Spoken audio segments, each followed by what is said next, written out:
Thanks for joining me and welcome back, everyone. I am Shaman Busy with AFFCNY's pre-conference interview series. Let's take a look at the next interview that we're going to have with workshop presenter. Their title is going to be Navigating the System After Adoption, Kinship, Guardianship, and Foster Care. It's a global topic. Let's see what this person is going to be chatting about at the conference this year. Well, welcome everyone. Thank you very much for joining us today. Let's take a look at our next presenter. Why don't you introduce yourself to the community and then give them a little bit of how you're connected to adoption and foster care. Okay. Hi, everyone. So my name is Shantell Lewis, and I have a master's in social work. Social work has always been my passion, and I started out in the world of adoption, working as an adoption case planner. I did that for 7 years. Then I was a adoption expediter for 10 years. And then I was a Wendy's Wonderful Kids recruiter for 3 years. And I'm in my current position for a little bit over a year and a half as a post-permanency support coordinator. I started off the first year as the social worker, and a few months ago, I got promoted to program coordinator. So I've had over 22 years in this field, like straight from undergrad right into foster care, child welfare, and I've worked at the same agency actually those the entire time. So that's Well, my background. I see that you deal a lot with seeking permanency, and you find Yes. that is one of your, what drives you to do something that is, it's difficult, it's also heart-wrenching, but you have to be strong and you have to be an advocate. What drives you to keep doing that? I think, I always get back to a time when my very first time starting out in this field. I started like around 2000. And I remember when I started a position, the first 2 weeks I was reviewing case records and everything was new to me. And so I'm reviewing the record and I remember I cried. I sat there and I bawled. Not over the top, but there's certain cases that hit me. And but the ones that made me cry was there was a situations where some of the children were abandoned at birth. And in my mind, I'm like, these children never ever gonna know who their parents are. And so, for me, the importance of permanency started from that standpoint, knowing that there's children out here that may never have a parental figure and that they would need substitute parents. And it's important for them to have good substitutes. So when I worked as an adoption case planner, I was a big advocate. I wanted to make sure every placement was the right one. Sometimes that didn't give me friends, but that was okay too. So it was just my passion because family is important. Family is important in my personal life. And so I felt like it should be something that the children have, every child deserve at least, love, support, the opportunity to be able to, flourish and do well and enjoy life in the end, or come out with, having a productive life in the end. So that is a big passion of mine, just in general. So correct me if I'm wrong, you work at Mercy First, is that correct? Yes.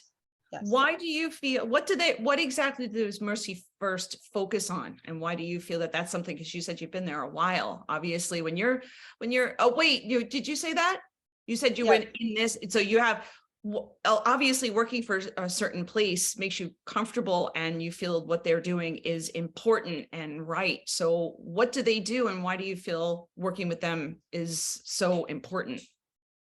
So for me, I've stayed at the same agency, from I started my for social work life. I think one of the things that Mercy First brings is there's a feel of integrity. It's a sense of family. I've worked from before they merged into it was Angel Guardian that merged with St. Mary's to create Mercy First, and I started with Angel Guardian, and there was always a sense of family.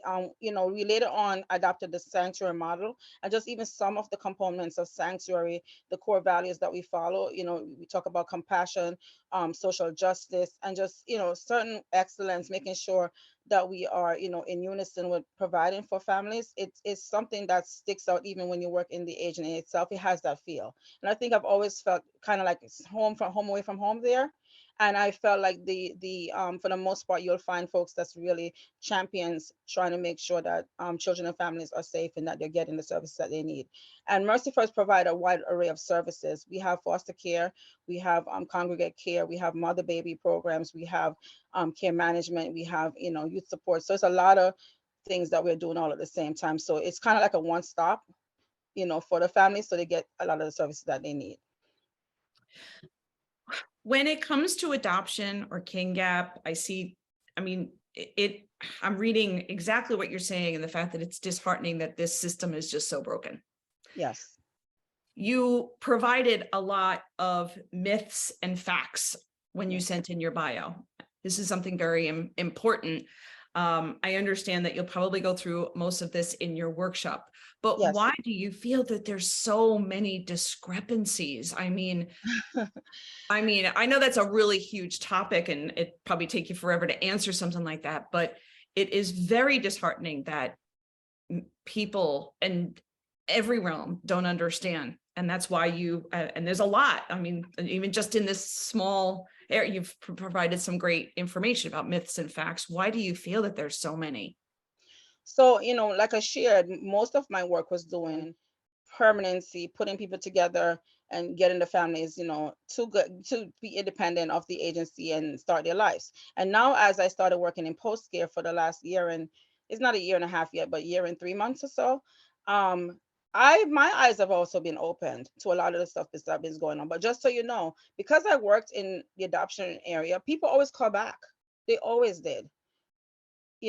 Families will call back if they hit a roadblock when they needed help. And sometimes we're able to help in certain scenarios, and sometimes we have to refer them to somewhere else. But unfortunately, when our families are within the system in foster care, we do a lot of hand holding. We help them along the way. We make sure everything is right. We're answering to other sources, so it makes us more accountable. But when they're on their own, the other service providers are not held to any accountability. And so some of the families, even if they have basic know-how, if something becomes complicated, it's hard for them to maneuver and do it by themselves, and they hit roadblocks. And it kind of, I don't know the studies out there for like children that are re-entering care, but I'm sure it's probably greater than what it looks like. And now that I'm able to do this work, I can also know unpack some of the reasons why that might be even been happening. There's a big issue with congregate care, for example, for a child that's not in ACS system. It exists to a certain level, but when the child needs more than, let's say, a what's it called, RTF, which is the residential treatment facility, which is more short term, usually that's there. But once a child needs longer care than that, it's hard for the parents to get it on their own. And so what is happening is some parents are forced to voluntarily place their children in care. They don't want to do that because they don't want to take away their responsibility as a parent. They just want their child to receive help. But in order for them to do that, because of insurances and whatever systems exist, this is the route that parents have to go. So again, it's also another thing. I was just to give a little example, I was at the ACS office on Friday with one of my clients. I mean Monday, sorry, because unfortunately she had to go this route. And you know what the ACS person says to me? Well, a lot of parents adopt because of money. So there's a bias towards adoptive parents and king gap parents that are coming through the foster care system, because people automatically think that people are doing this for money. And I would say to them, they could have taken any other child. It doesn't have to be this one. They could pick any child. So why would you say that? The families I've worked with, I have not had any situations where my first thought was because the person was doing this because they were getting money to care for the child. Every single parent I've worked with love the child that they've been caring for, is dedicated, and is fighting to get them what they need so they can be successful. So there's a lot of bias, and a lot of folks are not as helpful. And when there's no oversight, the services is dwindled. So that's what my experience has been.